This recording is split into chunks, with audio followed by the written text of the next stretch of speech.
knitting mouse. In a little hole under the staircase, in a little house on small street, there lived a tiny brown mouse. He was perfectly ordinary looking in every way. You'd never guess by looking at him that a great passion moved his little mouse soul. For there was nothing in the world that the little mouse loved more than knitting.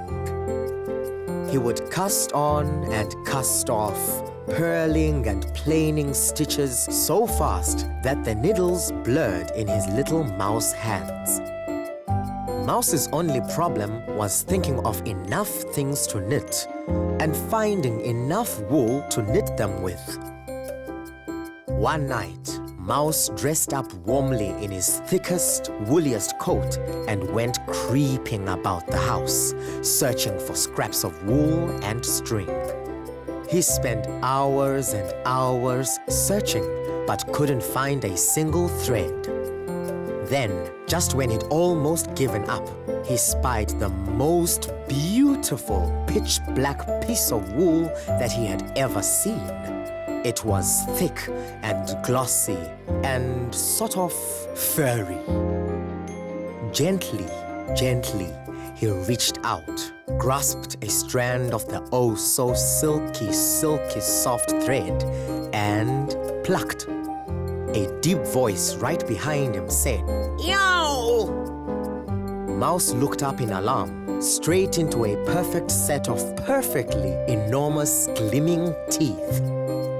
He barely had enough time to yell, "Cat!" before the cat said, "Mouse?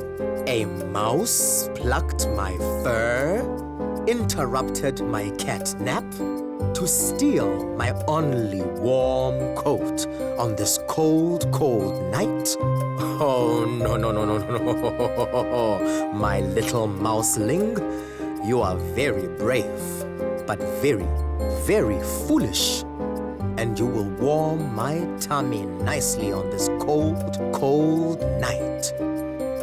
With a single sharp, sharp claw, the cat plucked up the mouse by the collar of his woolly coat and lifted him with a little cold shiver right up to his hungry mouth. The little mouse slipped right out of his little woolen coat and dropped down to the ground. The cat was amazed. "What trickery is this?" he said. "How did you fall out of your skin?" "It's not my skin," said the little mouse. "It's a coat." The cat shot out his other paw to grab the little mouse by the jersey, but little mouse slipped out of that too. He also slipped out of his waistcoat when the cat tried to grab it, and his shirt, and his undershirt too. "Stay still when I'm trying to eat you," said the cat. But soon, the little mouse was down to his fur, and he couldn't slip out of it. "Aha!" said the cat.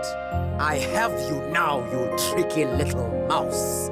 My tummy is awfully cold, and a fat, warm mouse would fill me up nicely." Cat's mouth got closer, but the little mouse was brave, and he thought very quickly. "Yes, you must be very cold. It doesn't seem fair that even a little mouse like me has so many, many coats while you have only one," he said. Cat raised an eye whisker. "I could have another coat," he said. "Of course," said the little mouse.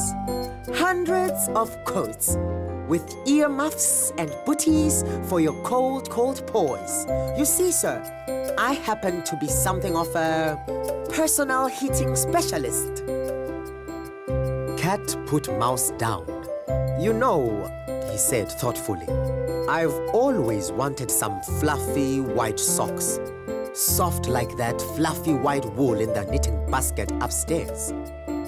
"A basket?" said Mouse. "There's a whole basket full of wool?" And that is how the black cat came to have white socks, and why, whenever you see a black and white cat, you can be sure there's always a little brown mouse nearby. probably in a terrible hurry to get back to a little hole under the stairs that's simply full of wool.